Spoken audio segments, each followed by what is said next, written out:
domain, and in Memphis, their crude oil pipeline could poison over 1 million people's drinking water due to our precious Memphis sand aquifer beneath our feet, which supplies all of our water.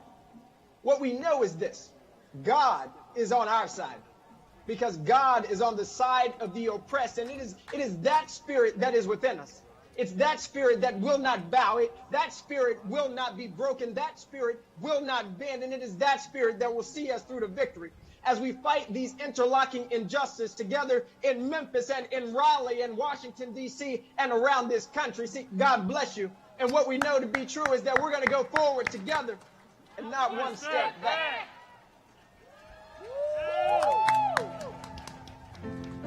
All right, Memphis in the house. How many of y'all are impressed that we're able to do Zoom Live? Because I am. We've learned a lot of things over the last year. And we've also forgotten some things, like how to shake each other's hands and to interact socially in not an awkward way. But today is not just it's not socially awkward, it's a socially distant rally. And we know that this is, folks are just starting to come back out. And how many of y'all are excited to be out here today? How many of y'all have seen someone you haven't seen in a year today? How many of y'all remember that this is not nearly as hot as some of the Moral Mondays in summers past? So we want you to stay out here. We need you to drink water, but we know it's hot, and so we are going to skip some videos that we have that we're going to push out later, but from economists and from religious leaders and folks, so that we can really get to the meat of the program and the live people as well. So the rest of what you're going to see is going to be live. And it's from either Zoom or here, but it's the same thing because we're online as well. We have thousands, tens, hundreds of thousands by the end of the night who will be on, and then we'll have a rebroadcast with the full program this weekend. How does that sound? Y'all get your water. All right, stay with it. And now we're going to have, I think you already said so, but Dante Sharp joining us on Zoom. Everybody. I did 26 years for a murder I didn't commit. I was exonerated. And since I've been home, I've been fighting for justice to bring about change. And I found out that we have an immoral system run by immoral people. And immoral people make up an immoral system. So our fight is to get the immoral people out of office, to get them out of power. We must use our power to vote and get them out of office. The system I've seen it oppresses the poor people, people of color. And it's systemic racism, and is the cause of mass incarceration. And to me, mass incarceration is modern day slavery. So if you want to do anything and be a part of the fight, we have to start where we are in our neighborhoods, our cities, and get behind those organizations to bring about change and to get those people out of office by voting. So whatever you do what you can. First, get out and vote. Thank you. Jose?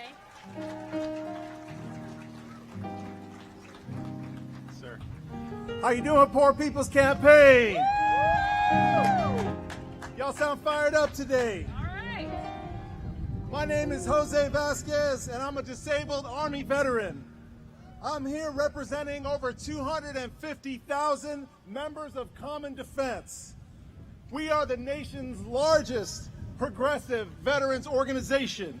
We joined the Poor People's Campaign, a national call for moral revival, because we are sick and tired of the war economy.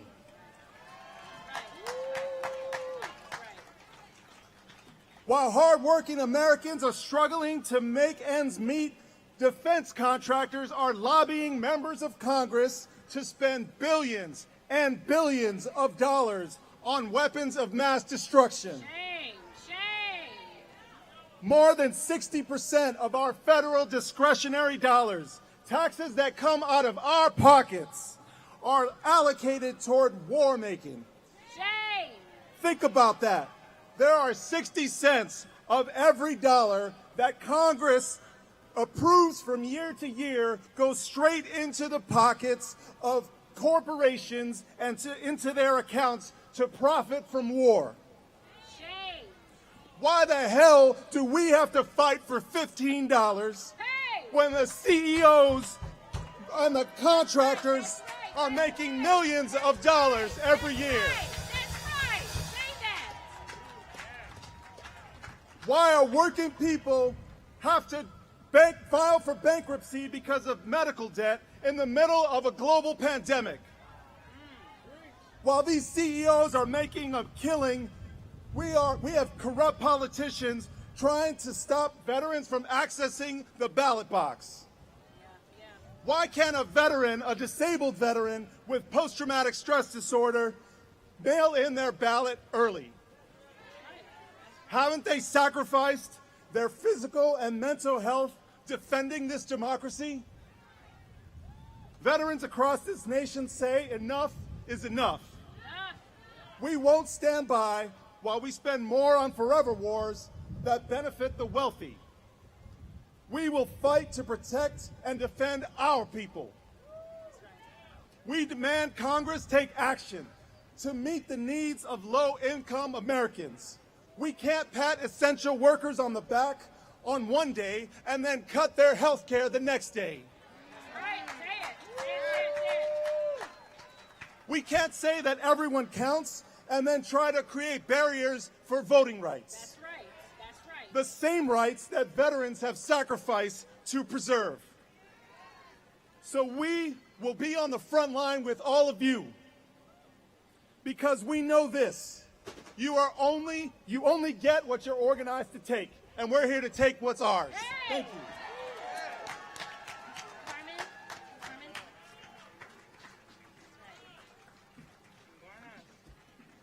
Hello everyone, my name is Carmen Rodriguez.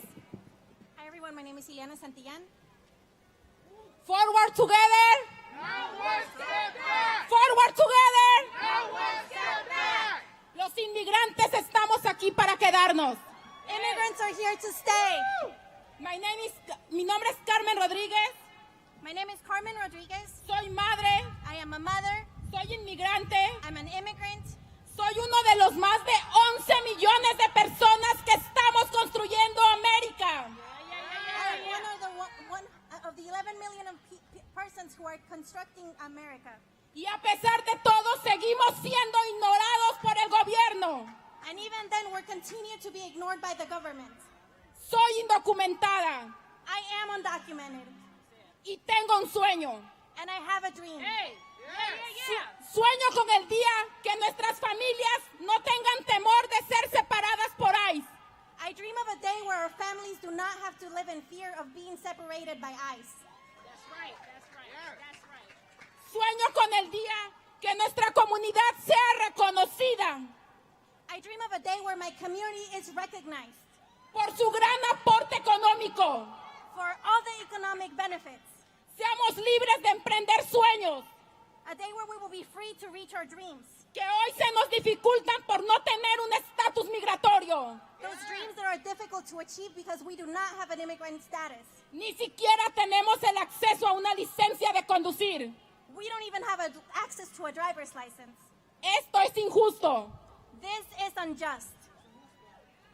Hemos pasado por varias administraciones. We've been through several administrations. Miles de familias destrozadas a causa de la separación. Many families have suffered because of the separation of families. Administraciones que se han dedicado a amenazar, a atormentar a nuestra comunidad. Administrations who have made it a goal to threaten and disregard our communities. Y otras más dándonos falsas esperanzas. And many others giving us false hope. Esto no puede continuar. We cannot continue like this. Nuestra comunidad vive situaciones de pobreza. Our community is living in poverty. A causa del salario bajo. Because we don't have an equitable salary. Y tantas situaciones de racismo y discriminación. And all the discrimination and racism we have to endure. Y el miedo por no tener un estatus migratorio nos obliga a permanecer callados. And the fear of not having an immigrant status makes us stay silent. Es momento de que nuestras voces sean escuchadas. It is time that our voices are heard. That's right. Yeah. Los políticos tienen que reconocer. Politicians must recognize. Y tomar acción y parar los ataques hacia nuestra comunidad a nivel nacional y estatal. They need to cease their attacks on a national level and a local level. Basta de propuestas antiinmigrantes como la HB 101. We need to stop anti-immigrant legislation like HB 101, la cual es un ataque directo para nuestras familias, one that's a direct attack to our families, para nuestra tranquilidad y para nuestros hijos. for our tranquility and our children. El día de hoy seguimos en pandemia, To this day, we're still under a pandemic, en donde la comunidad indocumentada no tuvimos opción de quedarnos en casa. where the undocumented community didn't have an option to stay home.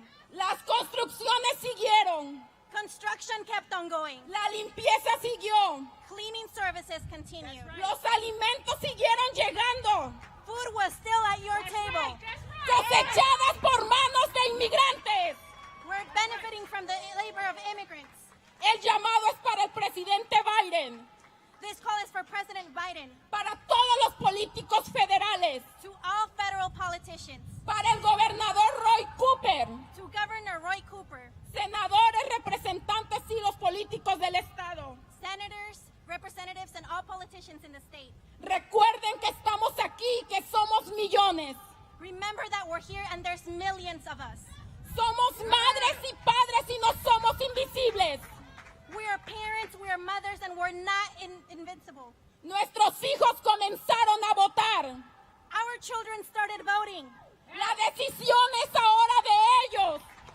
Now it's their time to make the decisions. Nos engañaron con DACA. Tenemos DACA hace 9 años y esa no es la solución. They lied to us with DACA. We've had DACA for 9 years, and that is not the solution. Tenemos años, décadas esperando por una reforma migratoria. We have been waiting for years, for decades, for an immigration reform. Reforma migratoria para todos. Ahora es el momento. Immigration reform for everyone. Now is the time. Estamos conscientes que tenemos muchos muros que derrumbar y puentes que construir. We're conscious that we have a lot of barriers to remove and bridges to build. Estamos juntos en esto. We are together in this. Ningún ser humano es ilegal. People are not illegal. Reforma migratoria ahora. Immigration reform now. Las vidas negras importan. Black lives matter. Reconstruyamos esta gran nación. Let's rebuild this great country.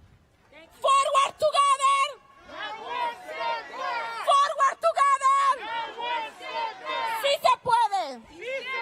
Thank you.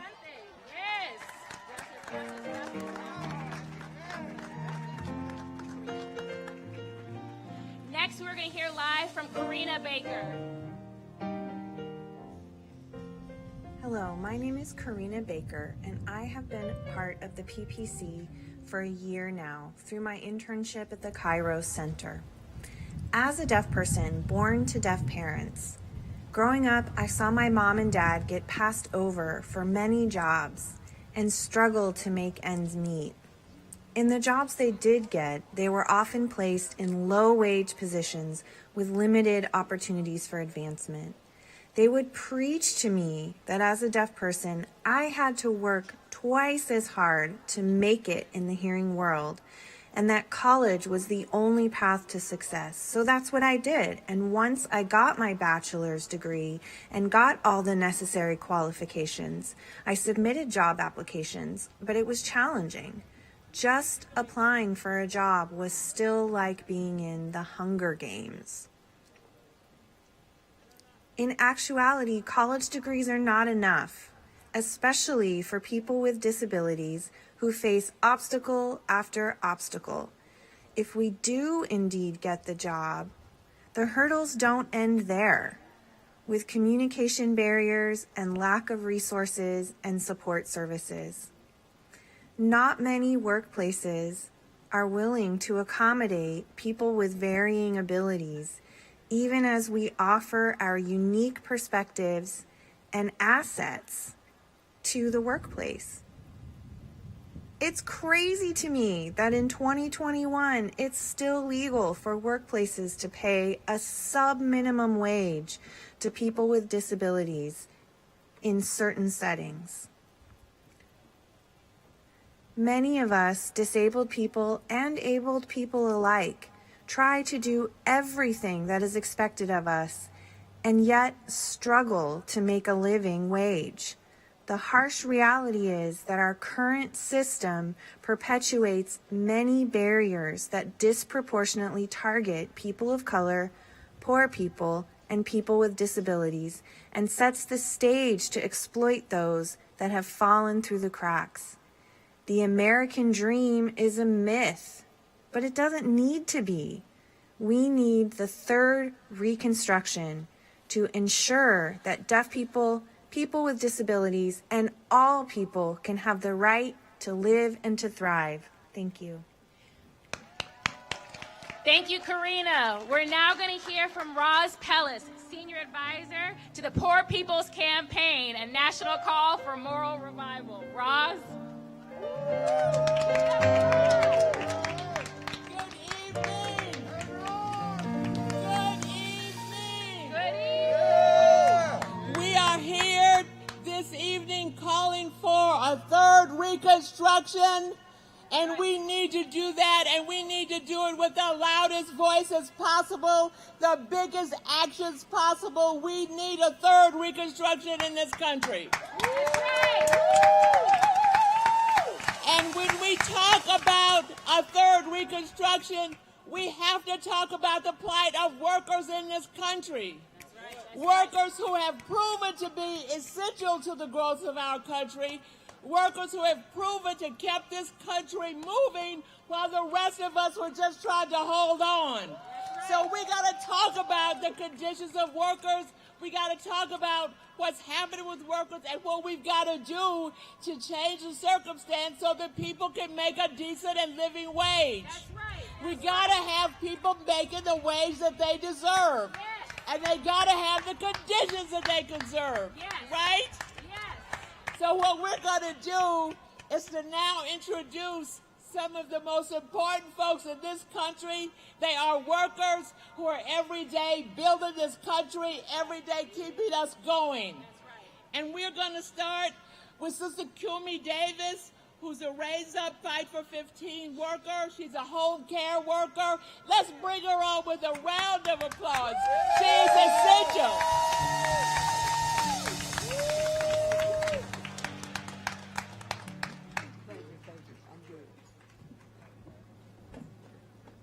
Well, hello there. Hello.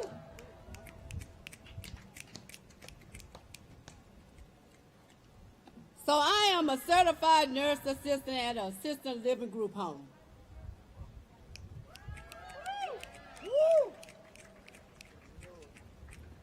And I have a second job as a home care worker. Can I get an amen? Amen. And like so many, I go above and beyond the call of duty. Hello. And I do it all for less than $15 an hour. Did you hear what I said? I said less than $15 an hour. I get no health care benefits. And on top of that, I get no 401k, no sick pay, no chance to join a union, and I haven't taken a vacation day in 5 years. Oh, no. Shame. I said I haven't taken a vacation day in 5 years. And on top of that, I have watched healthcare workers being underpaid for 5 or more decades. And then I have noticed that many of our workers and especially many workers, women, especially women of color, have been mistreated. Now, I don't hear enough but a few women clapping. All you women ought to be clapping. Get it right, get it right, get it right. Now, this right here gonna make you clap. We're getting little crumbs for our hard work we do. I said little crumbs. They don't even want to even pay us for our worth. And we don't even have decision-making power to create safe working conditions. And it is time for a change. How many of y'all agree that it's time for a change? Time for a change. It's time for a change to be made. So this is why that workers are coming together across North Carolina. And we are organizing side by side with fast food workers. Did you hear what I said? We are organizing side by side with fast food workers. And we may have different jobs, but all our work is hard work. Oh, okay, look. So we are demanding a 15 minimum. Let's give it up. Let's give it up for Fight for 15. And the union.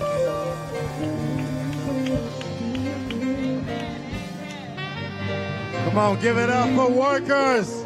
Give it up for essential workers right now.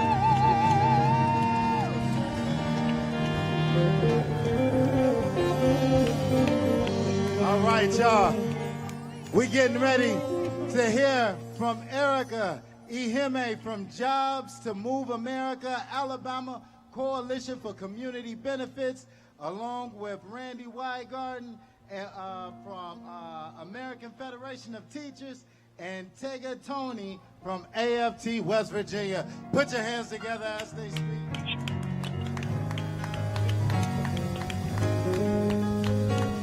Hello, from Birmingham, Alabama.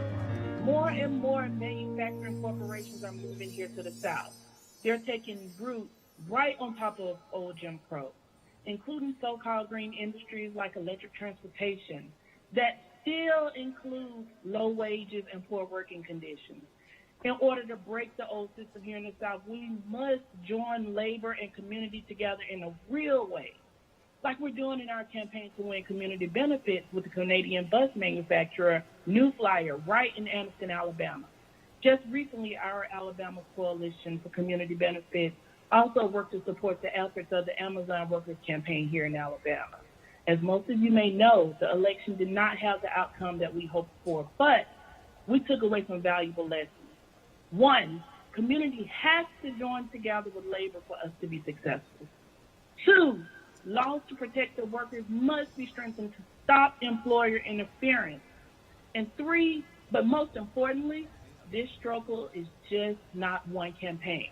It is a long game that requires deep investment into this movement, community and worker education, and a high level of coordination to build up and activate an infrastructure here in the South that is laser focused on breaking the system of poverty and worker oppression. That is why we must have a third Reconstruction in this country, and this time, get it right. This is how we create job accessibility, good jobs for the underemployed and underrepresented workers, which will ultimately break the chains of poverty for Southern workers and ultimately all workers here in America. Thank you.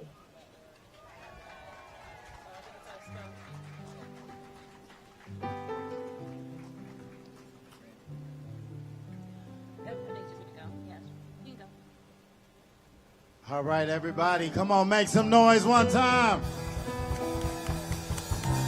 Oh, come on, let me hear you get a little louder than that. Make some noise. If you happy to be out here, make some noise.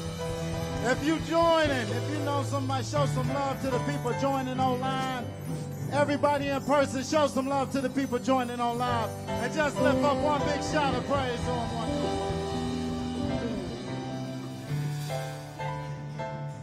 All right, y'all. Now we're going to be speaking about changing the narrative, y'all. Somebody say changing the narrative. Changing the narrative. Say changing the narrative. Changing the narrative. So for us to change the narrative, I need all of us, everybody that's out here right now, and everybody that's viewing online, I need us to go to the thirdreconstruction.org. Somebody say third. Say third. Reconstruction.org. And we're going to educate ourselves. We're going to sign up and we're going to get involved, because that is one step that we're going to do in changing the narrative. Are y'all with me? Yes. If y'all with me, make some noise.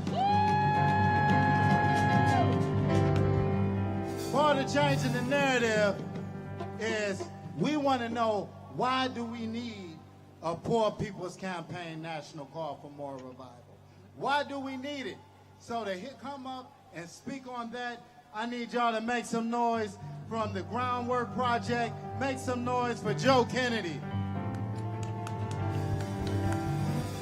We'll have Joe Kennedy, and after that we'll have Al McShirley and Elliot Smith coming on up. Hey, Joe. How are you guys? Doing good. Good, good. Thank you so much for letting me join you tonight. I am so honored to be with you. My time is limited here, and I've been asked to talk briefly about why we need a Poor People's Campaign at this moment. And I can tell folks that there is no way that I can be more powerful or more eloquent or more on point than all of the speakers that we have had so far over the course of this program. To listen to the truth that they spoke, to be part of this program, to know that we need a Poor People's Campaign because we need a third Reconstruction in this country. We need a Poor People's Campaign because we need a moral revival in this country. We need a Poor People's Campaign because every person across this country deserves to be seen, deserves to be heard, deserves to be able to live in dignity and care for their families and earn a living wage, and deserves to have a country respect them with the same dignity and grace and care that they put into it every single day. And that is all that a Poor People's Campaign is asking for that recognition, for that dignity, for the ability to fight for a better future for every single one of our citizens. And a big and bold and brave country should be able to guarantee every single one of us that. It is in fact literally in the words of a founding document that only applied to a very select few.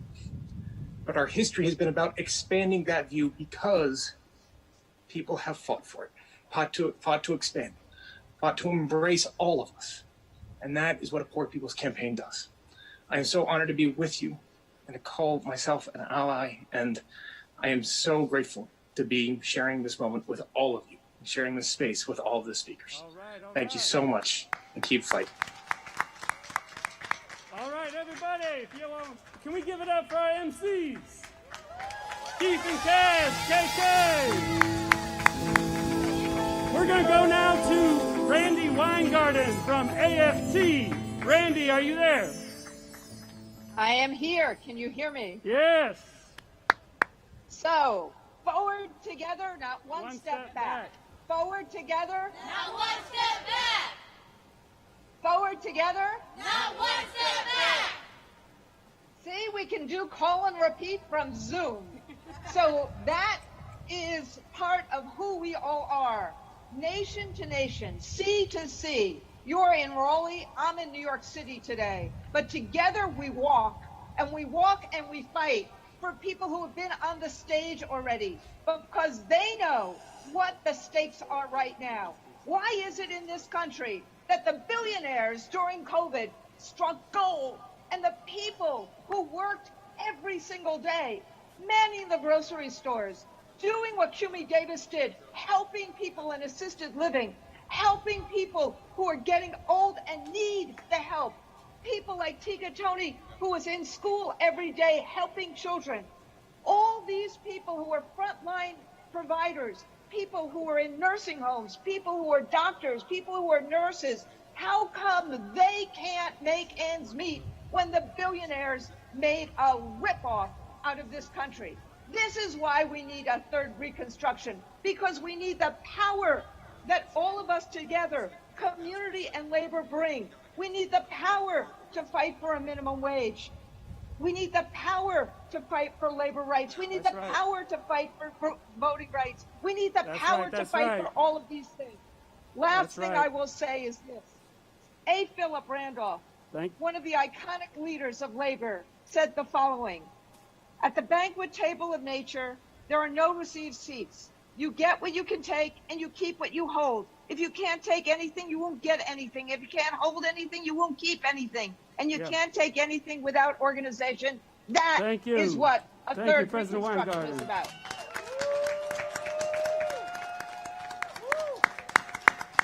And with that, let me introduce one of our activists. If you would come up quickly, Tony. and then we will go into a... Thank you, Randy. Thank you, Randy. I appreciate it so much. And I'm always so grateful for all the work you're doing for our union and for our country. And it is so good and refreshing to hear from our brothers and sisters in this fight around the country. When we work together, mobilize together, and rise together, we become advocates for all those who need advocacy. We become a voice for the voiceless, and we become an agent of change in a time where great change is needed. You know, I've lived my whole life in Southern West Virginia. I've watched my family, my friends, and my neighbors fight, struggle, and claw to eke out an existence. In a country where we are so prosperous, so wealthy, and so advantaged, there is no reason, no excuse for widespread poverty. There's also no reason and no excuse for us to stand by any longer and let this great injustice continue to take root in our country and strangle the potential of this nation and its people. We are at a crossroads, a great intersection of moral fortitude. The magnificent ideals and values America was founded on have been manipulated and twisted by greed and corruption. We need a third Reconstruction, a movement to address poverty in a meaningful way, to fight for a living wage, to bring a federal jobs program, the likes of which we haven't seen since FDR. We need a movement that centers healthcare as a right instead of a privilege, to confront and address systemic racism head on, and to preserve and defend the integrity of our elections, and also that recognizes that workers do have a right to form and join unions. We need a movement to elevate the power of the people. We've been put here for this time and this purpose and this season, and it is up to us to push for change, to right these egregious wrongs. One simple. Be each other's keeper. They took me off. Good.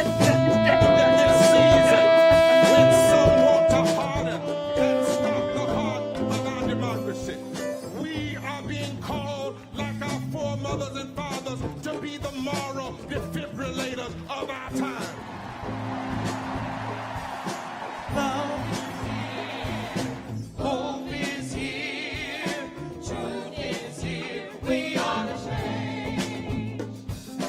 Love is here, hope is here, truth is here, we are the change. Love is here, hope is here, truth is here, we are the change. Love is here, hope is here, truth is here, we are the change.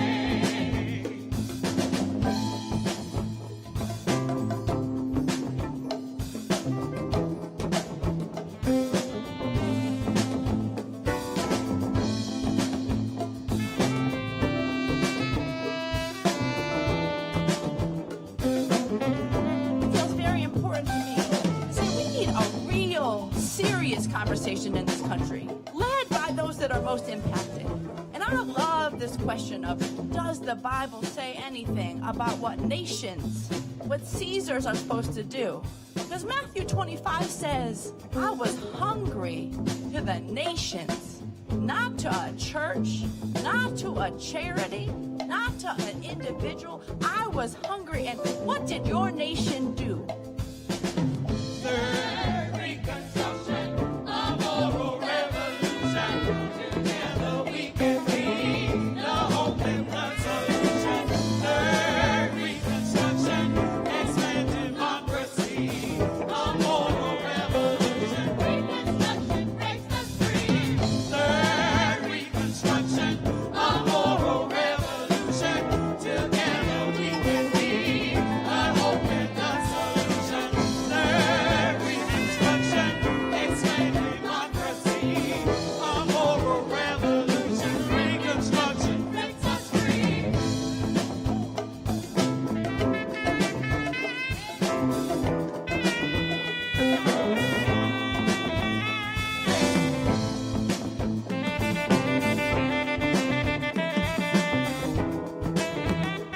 Cause when we all get together, when we get love together, and equality together, and humanity together, when we all get together, what a day!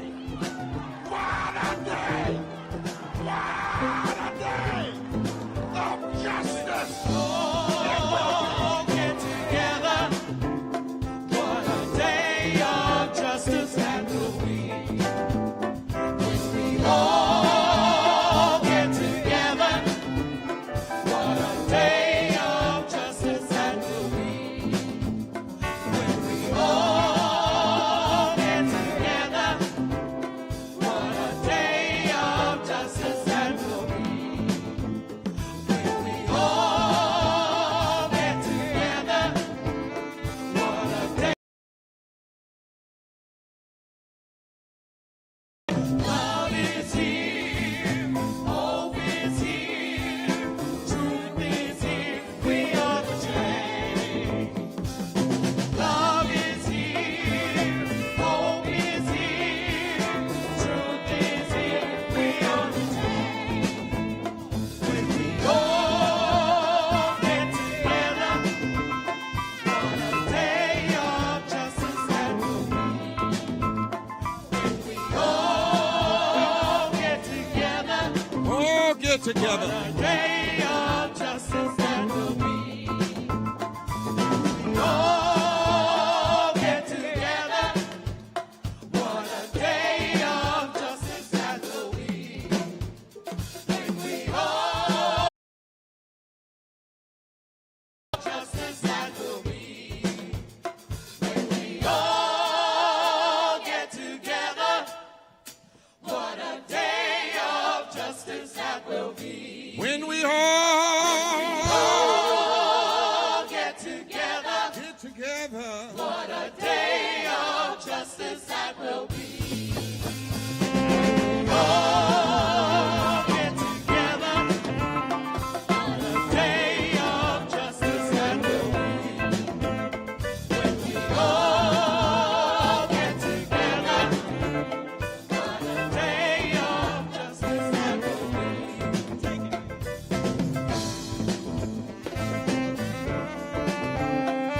Gracious God, we need your help. And we need your power. Grant it to us, Lord, for the work of justice. Hello to all of you in person and the thousands and hundreds of thousands that are online. We have work to do. There's a great scripture honored by Jews and Muslims and Christians, and it reads like this in the Message Bible. When Sanballat, Tobiah, Geshem, the Arab, and the rest of our enemies heard that I had rebuilt the wall and that there were no more breaks in it, even though I hadn't yet installed the gates. Sanballat and Gresham sent message, come and meet with us at Capernaum in the valley of Uno in order to stop the work. They were scheming to hurt me. So I sent messengers back with this message. I'm doing a great work, and I can't come down. Why should the work come to a standstill just so I can come down and see you? In person and all around this nation and world, will you say with me, we have work to do? My job today is to lay out the narrative and the call to action. And after all of the powerful witnesses we have heard here today, I have only one thing left to say. It's a message, it's a simple message, and it's been said before. And that is, if you will bear with me, as I'm getting to be a little older country preacher, I will try to say and make live one thing as we launch 365 days, Vicki, of organizing towards an in-person mass poor people's low-wage assembly, national moral march on Washington to build power and change the narrative of this nation. And that one thing is, we have work to do for a third Reconstruction to end poverty and low wages from the bottom up. That story I just read you was from Nehemiah, and it was a time when the people were hurting. Things were torn apart, injustice was real. And they had had a first construction. They had even had a second reconstruction, but they needed one more. And many of the people laughed at Nehemiah, Liz, and said it wouldn't make a difference. But Nehemiah went out at night, Nehemiah did, and surveyed the condition of the people, and even though he was doing well, he came to the conclusion that it would be better to die reconstructing the nation than to just live and let it be as it was. Nehemiah said, I'm doing a work, and I can't come down. I'm doing a great work. We have work to do. And the determination of Nehemiah the builder is a lesson I've learned from two of my heroes. The first one is Frederick Douglass. After the Dred Scott decision of the Supreme Court, when members of the Supreme Court were actively members of the KKK, and many had been appointed that should not have ever been appointed. And they ruled that black folk had no rights that white people ever had to listen to, and the Dred Scott decision made it seem like all was lost. Nothing was possible anymore. That an impenetrable wall of injustice had been built by those in power, and decades of consistent efforts had done nothing to reconstruct it. In fact, things had only gotten worse. Don't you ever think that a Trump experience is our first Trump experience. Now, Douglass did not diminish, you don't lie, he did not diminish Anna the evil or the states' rights. He did not diminish what had happened. He actually declared that it was monstrous, that it was deceptive, deadly, and devious. But then after saying very clearly how bad it was, he said there's another side. And there is the side that says we cannot shrink from the work that must be done. And so in the face of increased attacks against humanity, the humanity of enslaved people, Douglass said, listen, the very attempt to blot out forever the hopes of an enslaved people may be one necessary link in the chain of events preparatory to the downfall and complete overthrow of the whole slave system. What if what they have done is their undoing? He said the whole history of the anti-slavery movement is studied with proof that all measures devised and executed with a view to ally and diminish the anti-slavery agitation has only served to increase, intensify, and embolden that agitation. They may have the Supreme Court of the nation, but they don't have the Supreme Court of the universe. And so Frederick Douglass was in essence was saying, we have work to do. But this is also a lesson that I learned from my second hero,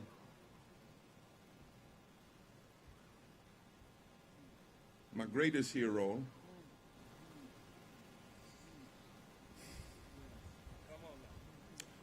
whom I buried 33 years ago today on the summer solstice in 1988, your grandfather, William. And though he had already had a stroke, my father was still working for justice. He died in the morning after he had been out in the community organizing on behalf of poor people in eastern North Carolina. No cameras, not because the newspaper was there, because he believed one day he would have to face the God of the universe. And he taught me that some things are so important that you work your whole life on their behalf. My greatest hero knew that no matter who we are, we have work to do. Especially when so many things are working to the contrary of what we know is right. I want to be like Frederick Douglass and be real honest today, yes. In the state houses of some of the poorest states in the nation, we see racist voter suppression, and the same politicians who support voter suppression use their power once they get elected to deny health care and deny living wages and deny LGBTQ rights. And yes, they mean to take us backwards. Yes, they deny the climate crisis and block the bold action that is needed to transition to renewable energy. Yes, they are serious about supporting unchecked military spending while calling for austerity in tax cuts and defunding of anti-poverty programs. Yes, it seems like they work overtime to build walls of justice rather than pathways to equality. Yes, we know what they are doing, but the question is, what are we going to do? And I declare, with every breath in my body, we have work to do. We are in a time when the UN Special Rapporteur, who acts as the watchdog of extreme poverty around the world, had to issue a withering critique of the state of America today. He said the policies are steering the country toward a dramatic change of direction that is rewarding the rich and punishing the poor by blocking access to even the most meager necessities. Yes, we are living in a time when Joseph Stiglitz said the cost to keep people in poverty is greater than the cost to release people from poverty, and yet we keep paying the wrong cost. And in light of this, the real issue now is not what they have done, but what we will decide to do, and that there is work to be done. Now, we live in a time when we have two glaring political problems that have always existed in this country, and they are represented in the mindset of Mitch McConnell and Joe Manchin. The one political problem we have, Mitch McConnell is a metaphor of meanness, and his obstructionist caucus, they're not just bad politicians, they're just mean as hell. Money has hardened their hearts. They are arrogant and aggressive. They don't intend to establish justice. They lied when they put their hands on the Constitution and swore to uphold it. And they make no secret about it. But on the other hand, we have the problem of manipulations represented by Senator Joe Manchin. And he is a metaphor for those who claim to be moderate. But there ain't no such thing as moderation when it comes to the establishment of justice. The Constitution doesn't say establish justice moderately. The Constitution doesn't say provide for the common defense moderately. The Constitution doesn't say promote the general welfare moderately. The Constitution doesn't say ensure domestic tranquility moderately. The Constitution doesn't say equal protection under the law moderately. Moderate is something we call in Christian language as being lukewarm. And the Lord says everything that's lukewarm, he spews it, vomits it out of his mouth. To claim to be a moderate on constitutional issues like voting rights is a cover for being in the pocket of the wealthy, but you ain't as mean as McConnell to be that honest. And so you hide. You can't compromise with people who don't come believing in the same promise. Compromise means to come with the promise. But if you don't even believe there's a voting problem, you can't compromise with them. If they don't believe there's a poverty problem, you can't compromise with them because they're not working on the same issues that you're working for. And I learned a long time ago in Aesop's fables that even if a fox tells you he won't bite you, don't you believe him? The problem we have in our public life also didn't begin with Donald Trump, but it began with the white Southern strategists. And they saw the seats of power were becoming more diverse. And so 50 years ago, they looked at the expansion of our democracy, won by the second Reconstruction. They saw women and black people and progressive whites and Latinos and indigenous people would increasingly be elected to office. And the people didn't look like them. And so politics was going to change from the good old boys club of gamemanship to a struggle for democracy. You see, in the old system, compromise was the order of the day because wasn't nobody there but white men. So whichever side you were on, you knew nothing was going to fundamentally change. So you could give a little and take a little in the old boys club. You could slap one another on the backs and then go to night and share drinks that evening because the policies weren't going to hurt you anyway. You were still going to be a millionaire. And so here we are. And our democracy itself is in a strange time. It's on a spiral toward death. Compromise is keeping us from addressing issues that cause people to die. The rules of the good old boys club don't apply anymore. When the good old boys are fighting like hell to hold on to the keys to the club and the club itself.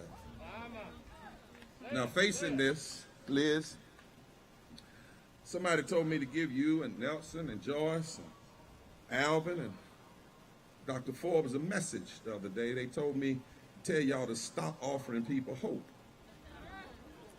They said, why would you have a poor people's campaign and offer people hope? And I said, you don't know what hope is. Hope is not a pipe dream. Hope is when you decide a lie will not work harder than your truth. Hope is when you decide hate will not be stronger than your love. That meanness will not be stronger than your mercy. That injustice will not be stronger than your justice. Jürgen Moltmann once said, faith, wherever it develops into hope, causes not rest but unrest, not patience but impatience. Real hope does not calm the unquiet heart, but itself is an unquieted heart in man. And those who hope in God can no longer put up with reality as it is, and they are willing to suffer underneath it in order to change it. So in times like these, we've got work to do. W.B. Du Bois said a reconstruction, even that T, is not just about changing laws, but it's also about changing the mindset of the people who have lived under injustice. Du Bois taught us that a nation doing the work of reconstruction, the people must realize that they are not just people to be acted upon, but they are people who can act and change things.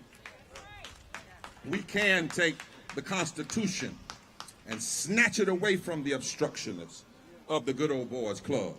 We can lay claims to its claims and promises and make them come alive. Reconstruction begins when we change our mentality and say, it's time for you to get your foot off of my neck. And when this happens, we develop a loving militancy in our movement. A loving militancy that says we will not allow anything less than what is promised. And this is not new. Let me show you. In the Declaration of Independence, it says that wherever there has been a long train of abuses, the people must go to work. Let me show you. It says, but when a long train of abuses and usurpations, pursuing invariably the same object, inventors are designed to reduce them under absolute despotism. It is their right, it is their duty of the people to throw off such government and provide new guards for their future security. And the truth is, when it comes to poverty and racism and ecological devastation and denial of health care and the war economy and the false distorted moral narrative of religious nationalism, there's been a long train of abuses. Even before the pandemic, there were 140 million Americans poor and low wealth and 250,000 dying a year. There's been a long train of abuses. When corporations use the shock doctrine to scare the nation in a crisis, to give them more money while essential workers are risking everything they can to keep the country alive, while they were the first to go to work and the first to get sick and the first to go to the hospital and the first to die. And those people that are essential workers don't even make a living wage. That's a long train of abuses. As long as the greedy corporate elites and the ruling aristocracy act as though they can chew workers up and spit them out when they get ready, that's a long train of abuse. When the same communities that were enslaved and segregated by Jim Crow are now targeted for predatory lending and over-policing and violent murder by police and environmental racism and mass incarceration, it's been a long train. Same forces that push voter suppression have increased their efforts to abridge the right to vote. And they get applauded by the U.S. Chamber of Commerce when they undermine the United States Constitution. It's been a long train. When the sacred lands of our indigenous Indian siblings, the land that their ancestors died protecting, are being sold off to pipelines and copper mines, it's been a long train of abuses. When this so-called nation of immigrants that stole Texas and California and New Mexico from Mexico then want to treat Mexicans like they aren't Americans too, from South America. And they don't even want to offer asylum seekers. And they want to put up walls and snatch children. It's been a long train of abuses. When we continue to waste billions on the machinery of war, while veterans live on food stamps, it's been a long train of abuses. When we've seen religious nationalism used to prop up greed and prop up and sanctify wrong and perpetrate outright lies, it's been a long train of abuses.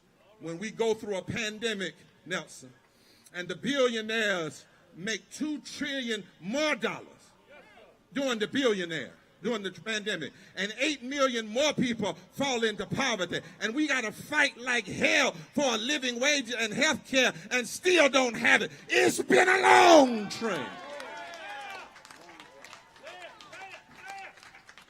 And the truth of the matter is, only poor and low-wealth people and their moral allies have the legitimate contractor's license to reconstruct America. If I might turn back to my biblical text for a moment, Nehemiah came from among those who had faced injustice. He himself had been in exile, and he had the moral authority then, and therefore, to rebuild society. in the songbook of ancient Israel that is honored by Muslim, Jews, and Christians. The psalmist once declared, the stone that the builders rejected has become the chief cornerstone, and this is the Lord's doing. The truth is, it has always taken the rejected to do the work of rebuilding society. Y'all don't hear me. It took the slaves and their moral allies to bring about the first Reconstruction. It took the stones that had been rejected by Jim Crow, like Rosa Parks and Fannie Lou Hamer and Viola Davis, to call this nation to the work of a second Reconstruction. It took the miners and people like Mother Jones and Ann Braden to work on this nation and challenge their bosses' greed and being prioritized over people's needs. It took the poor miners to ask the question, which side are you on, my brother? And so now, we have the moral contractor's license to reconstruct the nation. And that's why we're gathered here. That's why we're gathered all over the nation. It's why we're launching 365 days of mobilizing and organizing. It's why we're building power among poor and low-wealth voters. It's past time to go to work. Look at your neighbor and say, neighbor, it's time to go to work. We've got work to do. We've got to cause this nation to recognize that since the United States is the wealthiest nation in the world, indeed, in all of history, it is a moral abomination that there are 140 million poor and low-wealth people in this country. It's time to go to work. We got to make ending poverty a legislative top priority. It's time to go to work. It's time to ensure protection for frontline essential workers and guaranteed income, expansion of unemployment insurance. We've got to guarantee that SNAP and WIC and child tax credits and earned income tax credits and moratoriums on evictions are all made permanent, and that they include undocumented people. It's time to go to work. We've been talking about health care for all since the 1912. It's time to go to work. It's time to update the poverty measurement so we truly measure poverty like it should be. It's time to go to work. It's time to guarantee housing for everybody that's safe. It's time to guarantee the right water and end water and utilities shut off. It's time for an infrastructure plan and a federal jobs plan that goes into poor and low-income communities and lift from the bottom up. It's time to go to work. It's time not only to protect voting rights, but to expand voting rights. And I wish somebody would shout with me, and no compromise. It's time.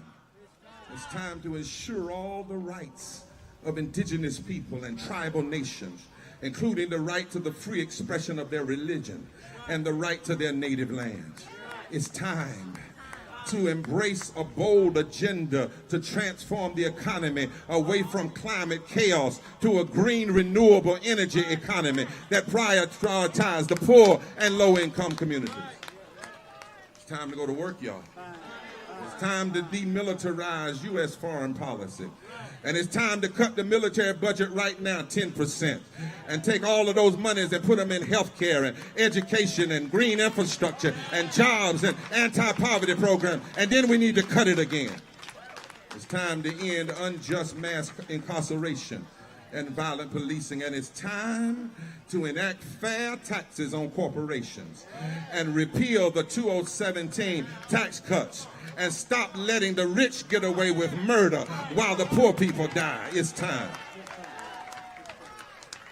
And as I prepare to close, if I could borrow from Martin Luther King today, who was a contemporary of my father, anybody who tries to criticize these demands and say that they are somehow un-American or anti-American, let me paraphrase. If our demands are wrong, then the Constitution is wrong.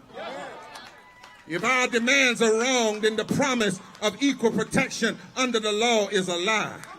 If our demands are wrong, then we might as well tear up the Declaration of Independence and the promise for life, liberty, and the pursuit of happiness. If our demands are wrong, then the Bible is wrong when it says, woe unto those who legislate evil and rob the poor of their rights. If our demands are wrong, then someone ought to have the courage to say Jesus was wrong when he said all nations will be judged by how they treat the least of these. When I was hungry, did you feed me? When I was naked, did you clothe me? When I was a stranger, did you invite me in? If our demands are wrong, then the call to be repairs of the breach should have never been placed in the Bible. But the truth is, our call is not wrong. Our call is right, and not only is right, is the only thing worth spending your lives for. Because if we don't do this work, I fear for this nation.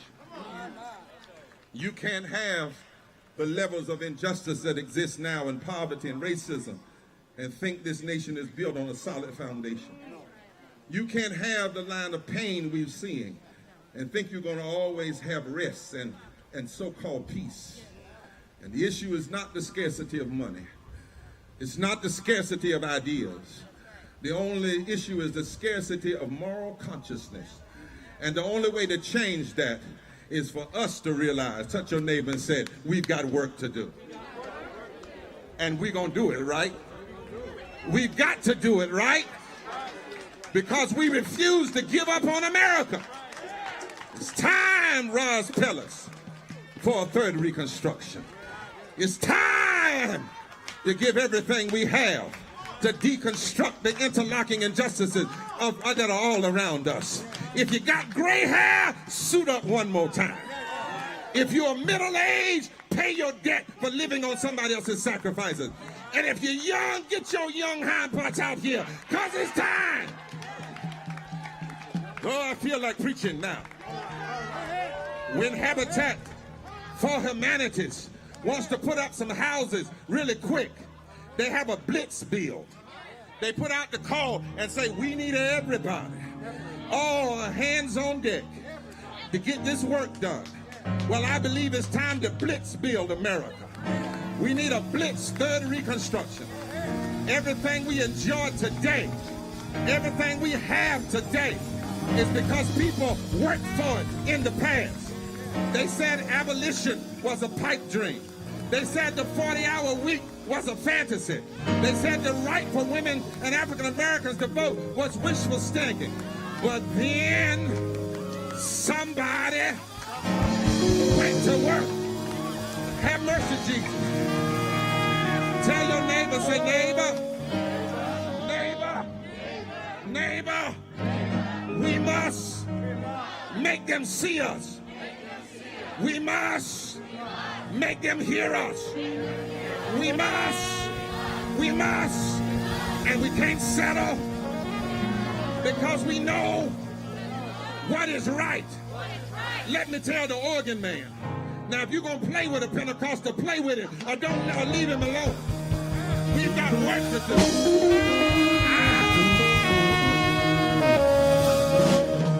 Don't be all into speaking. You play when I'm not speaking. I was in West Virginia lately, and I learned about Ralph Chaplin, who was tutored by Mother Jones. He sat under the influence of that great sojourner, and he heard Mother Jones say, you fight until hell freezes over, and then you fight on the ice. Y'all hear what I'm saying? And then Ralph Chaplin wrote a song. Sojourner Forever. You gonna play with me? All right. He wrote a song called Sojourner Forever. And the song said, in our hands is placed a power greater than the hoarded gold, greater than the might of armies, magnified 1,000-fold. We can bring to birth a new world from the ashes of the old, for the union makes us strong. And I stopped by to tell you, Our unity makes us strong. Together, we got work to do. Together, the rejection gotta work. Together, we can change the world until the poor are lifted, the workers are paid, the sick are healed, the vote is not suppressed, police killing is stopped, land and water is not poisoned, war is not pushed, promoted and promulgated, humanity is respected, children are protected, civil rights, labor rights, human rights are never neglected until these things are actualized. We've got work to do. And if we do it together, if the rejected work together, generations yet unborn will rise up and remember us for the work we did. And together, we will change the nation. I feel like going to my pulpit down in Greenville. I hear an old gospel song. I've been running for Jesus a long time, and I ain't tired yet.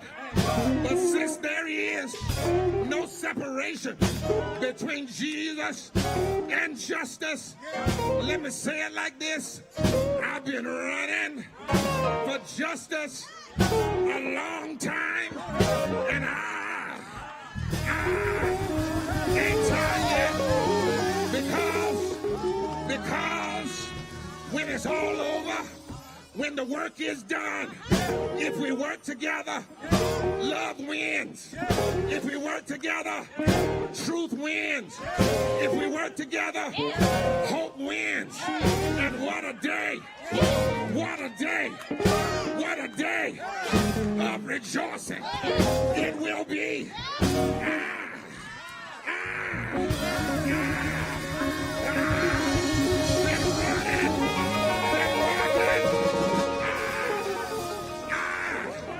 Been working for justice a long time.